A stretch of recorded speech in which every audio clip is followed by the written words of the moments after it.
O Jornal da Justiça está de volta e a gente destaca agora alguns assuntos que estão na pauta de hoje do Supremo Tribunal Federal.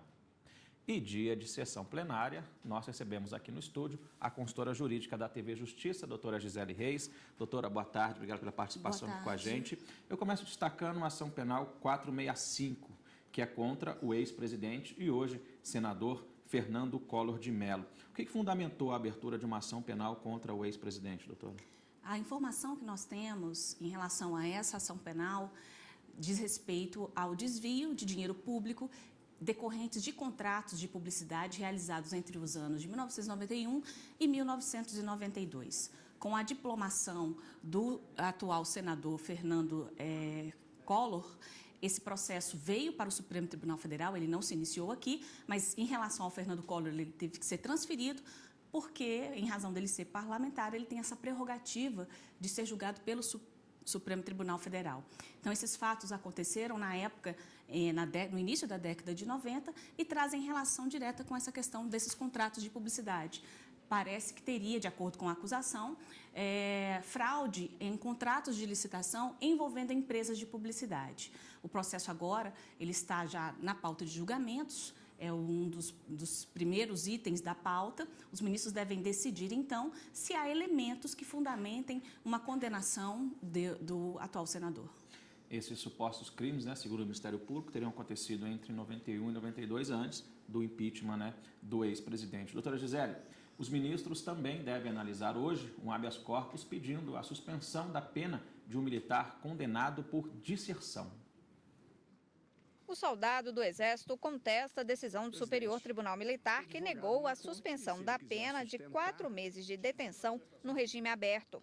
Ele foi condenado por deserção porque teria se ausentado da unidade por mais de um mês sem autorização. O STM considerou constitucional o artigo do Código Penal Militar aplicado na decisão. O dispositivo proíbe a suspensão da pena quando a deserção é praticada em tempo de paz. A defesa do réu alega que essa proibição contraria a Constituição Federal. Neste habeas corpus, a Procuradoria-Geral da República se manifestou no sentido de que não há qualquer ofensa à Carta Magna, já que ela prevê a prisão em casos de transgressão ou crime militar, como já decidido em outro HC no próprio Supremo Tribunal Federal. O relator desse caso é o ministro Dias Toffoli.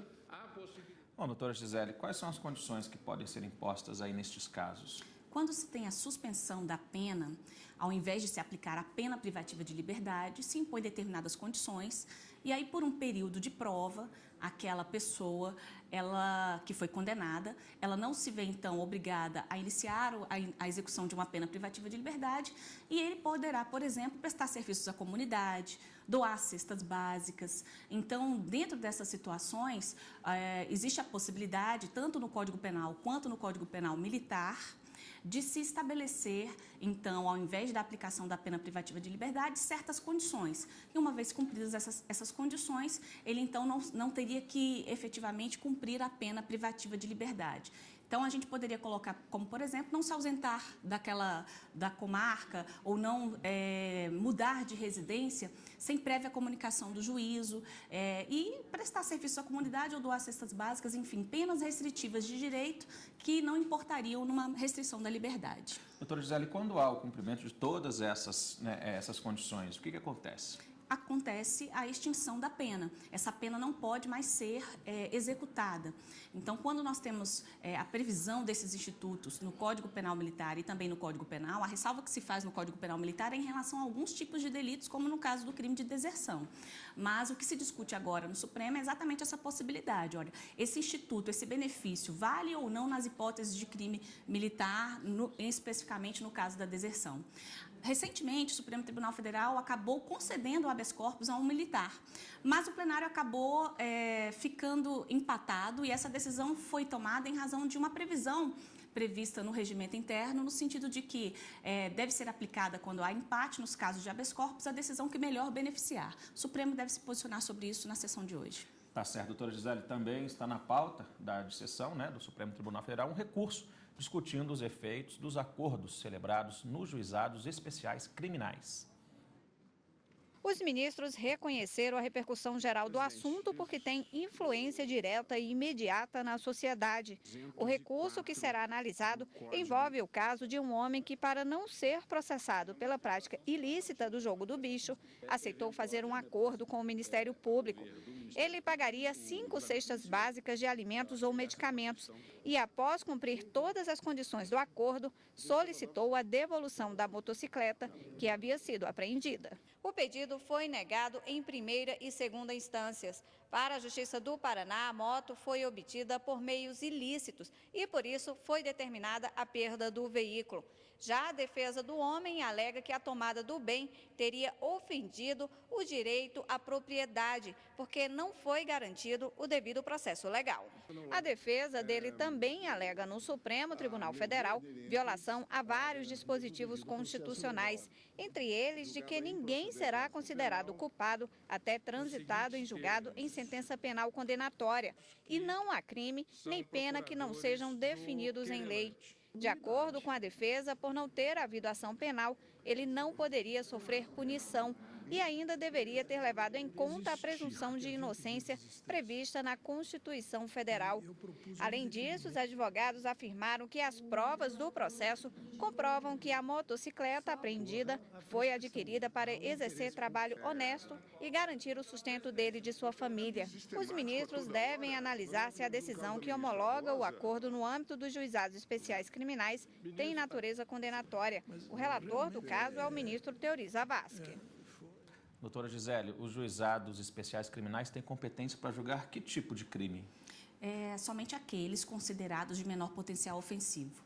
E o que denomina o que é de menor potencial ofensivo, de acordo com a Lei 9.099 de 95, é o máximo da pena. Então, aqueles ilícitos penais, aqueles crimes ou contravenções penais, cuja pena não seja superior a 2 anos, não ultrapasse 2 anos, eles são da alçada da competência dos juizados especiais criminais.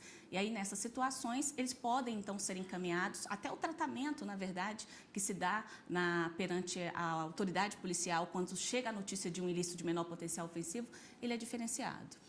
Esses crimes têm um procedimento diferenciado, a senhora já comentou, né? Tem um procedimento diferenciado, assim, não só na fase pré-processual, né, que se inicia ali perante a autoridade policial, como também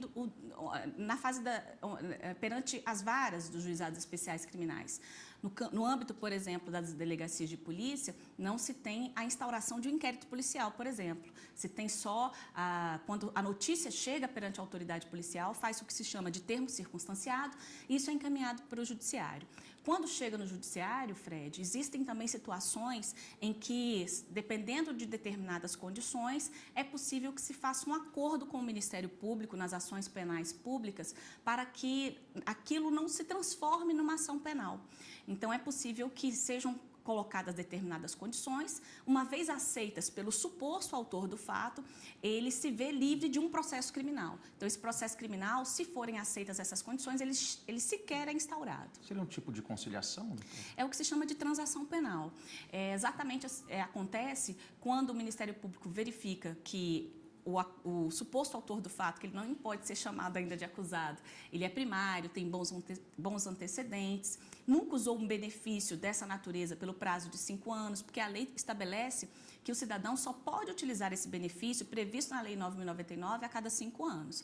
Então, se ele for primário, tiver bons antecedentes e não tiver feito uso desse benefício por esse prazo que eu acabei de mencionar, ele, em tese, teria direito, então, a essa transação penal, que significa um acordo com o Ministério Público para se ver livre do processo. Então, não é todo mundo que tem direito a esse tipo de acordo? Não é todo mundo que tem direito. E uma vez cumpridas essas condições, ele se vê livre efetivamente do processo. Se essas condições não forem cumpridas, forem descumpridas no curso dessas condições que forem impostas, isso autoriza o Ministério Público a dar prosseguimento à ação penal.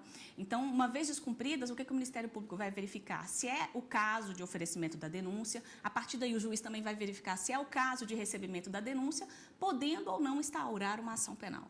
Tá certo, doutora.